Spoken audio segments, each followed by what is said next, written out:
You need the smallest amount. I like to put it just one finger width in from the outer corner of my eye. What we're gonna do is not throw the blush around.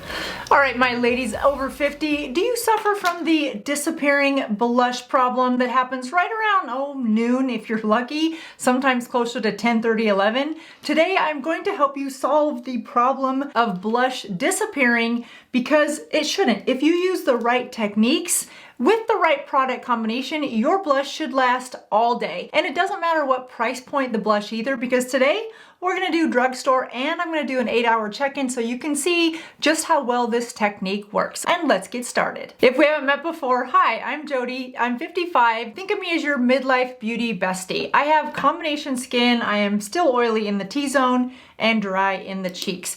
This technique is really best for anyone that finds that their blush is faded throughout the day. If you have oily skin under your cheeks, you're gonna wanna start with a mattifying primer to help keep that oil at bay. Then if you're somebody like me that has normal to dry skin, you're gonna apply your moisturizer, your sunscreen, your foundation, and that brings us to this stage right here. First thing we're gonna do is not throw the blush around. I'm just gonna apply a little bit of liquid blush. Now this technique works on liquid or cream blush and then a powder blush if you have one. And we're just gonna take a little, this is Hot Shots. This is the shade That Girl by Morphe. It is so pigmented. You need the smallest amount. In fact, that amount is too much. I'm just gonna take a little tiny bit. I'm going to apply it on my fingers and really lightly, you'll see how pigmented this is. I like to do both sides at the same time because then I can see if I'm uneven, and I feel like I'm more coordinated putting my fingers at the same place on my cheek at the same time versus doing one side and then trying to match it. Do you guys have a technique that helps you keep your blush even on your face? So where I like to put my blush is, you'll see it's at a little bit of an angle. I like to put it just one finger width in from the outer corner of my eye. So if the outer corner of my eye is right there and you come down, I like to go just one finger width in from that. And that's about as low as it goes. Another easy way to do it is 2 fingers from the inside of your nose. And then again, just on the high point of your cheek. So with that, I'm gonna just lightly tap it in. And again, this shade is That Girl. I like it because it's a neutral to cool. I find that for me, if I wear a blush that's too warm, I feel like it ages me. Do you guys feel like that? When it comes to brows, I do find that the older you get, you do want a little bit more warmth to the brow because we tend to lose warm pigments in the brow hair. So when you add a little bit of warmth to the brow, it makes your face look warmer and less aged, in my opinion. Blush is almost the opposite for me. If my blush gets too warm, then it just looks too old, too elderly for what I'm going for. Now I like to take a little bit of that blush and go right in the hollows. If you're somebody like me that has higher cheekbones, but you've got a little bit of a divot right through there, and you'll really see that when you tilt your head this way, then just adding a little bit of blush right inside that divot, if you will, helps to bring that blush up and bring the divot out a little bit. I did notice recently on the reunion for the Real Housewives of Beverly Hills, both Erica and Kyle's blush was right up to their eye. I don't know if that's a look that's coming in. I didn't care for it. I felt like it just was too much mushed together. I like a little bit of concealer between my blush and my eyeliner or my eyeshadow. Let me know what you guys think if you happen to see any pictures from that. I just think it looks nice when the blush is just on the cheeks and not all blended into the eyeshadow. But maybe that's a look that's coming in, I don't know. All right, so once you have your cream or liquid blush where you want it, and I would suggest sticking with a cream or liquid as your first layer because it's more forgiving on more mature skin and it helps to layer up to the next level. Now what we're gonna do is take either a clear setting powder, whatever setting powder you have. This is e.l.f.'s Halo Glow setting powder. If you've got Charlotte Tilbury's setting powder, Laura Mercier setting powder, whatever translucent setting powder you have, you can use that. Or if you have a powder blush that you like adding a second color on top of this gives you a unique customized blush and also some dimension to your blush. So that's what we're gonna do today. This is the Milani Sparkling Rose Baked Blush. I just picked this one up the other day because it reminds me of one of my favorite MAC shades. And yes, that is an Easter egg drop for an upcoming Friday face-off. Now I'm gonna take a big fluffy brush. This is the Nikki LaRose in 20. Really light and fluffy. This is dual fiber, so it's more dense down here and light and fluffy up here. You don't need a brush of this caliber or quality to do this. You just want a light, fluffy brush. Something like this would work. This is a very old Kat Von D brush. I just can't get rid of it. I absolutely love it. Any brush that you have, you could even use a light tapered fluffy brush like that, but you just want something that's very light and fluffy that won't deposit too much product. Then what you're gonna do is take a setting spray, and I'm gonna use the e.l.f. setting spray.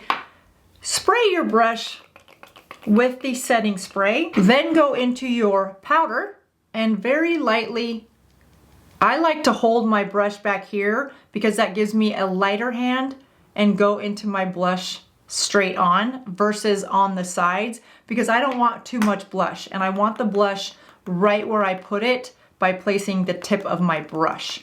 So tap off any excess so you just have the smallest amount and then just lightly tap that powder over where you put the other blush, your cream or liquid, and then softly go in and blend it out. So if you want a more intense, deep look to your blush, use a baked powder blush. Or if you don't and you like the liquid or cream blush that you use, then you'll just apply a light translucent setting powder with a brush that has setting spray on it. Then we're just gonna blend out the edges softly and leave it to go. Now, if you wear glasses and you find that your frames sit right where your blush goes and you notice that throughout the day you start to see some transfer or some sliding, then just take your setting powder and apply it to the bottom of your frames. You can also apply it right where you find that you have a little bit of slippage with your frames. Now, for most women, this is enough to hold your blush in place. If you find that you have hot flashes, for example, or you just really sweat throughout the day, then a step to take this further is after you've applied that baked blush, then go ahead and put this on top of it with that same brush, and then set the whole thing with your setting spray. And you'll see how much that really locks in the blush. I typically don't need to do that, but for today's demonstration, we are going to leave this side with the liquid, then the baked, then the setting powder, and the spray. So just 4 steps. Now this side, we added just this powder with the brush that has this on it. So that way you can kind of see how well these two work. Again, I don't typically get hot flashes so much during the day, so this side with that extra step of the setting powder with the setting spray final step, I don't usually need to do that. I can stop with this one with the powdered blush and the setting spray on the brush, and that's enough for me. But I want to show you the difference of how these two wear throughout the day. All right, so I will see you guys back here in about 8 hours, and now you can see what the blush, how intense that blush is right now, and what it looks like 8 hours later. So I need to get my grays covered. My goodness. Okay, well, don't zoom in too close because there's definitely some grow out. Okay, let's talk about the blush, Jodi.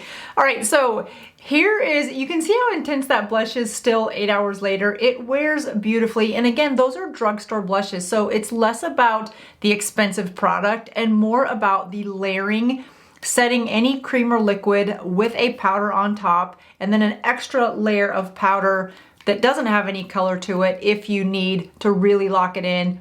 And that setting spray, I love adding a setting spray, especially wherever I have done 2 powders, because I just feel like it melts the powders into one another.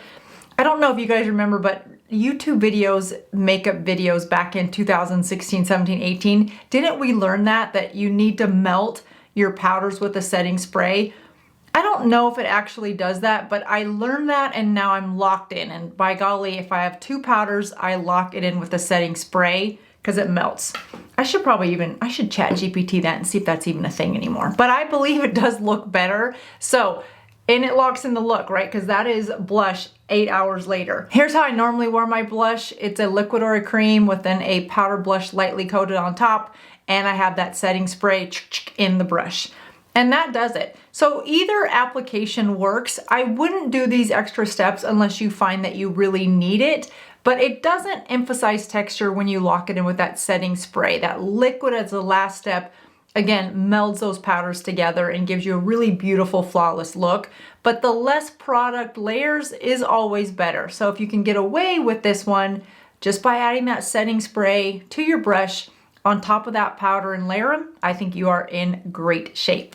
All right, you guys, you know the drill. If you like the video, hit the like button. If you want to hype it up, hype it up. It just helps other people know it's there. And of course, if you haven't subscribed yet, I encourage you to subscribe to the channel. Hit that notification bell so that you're notified when a new video comes out. I upload twice a week. All right, that does it for me. I hope this helps you guys love your blush all day long, and I'll see you in just a couple days. Thanks for watching. Bye-bye.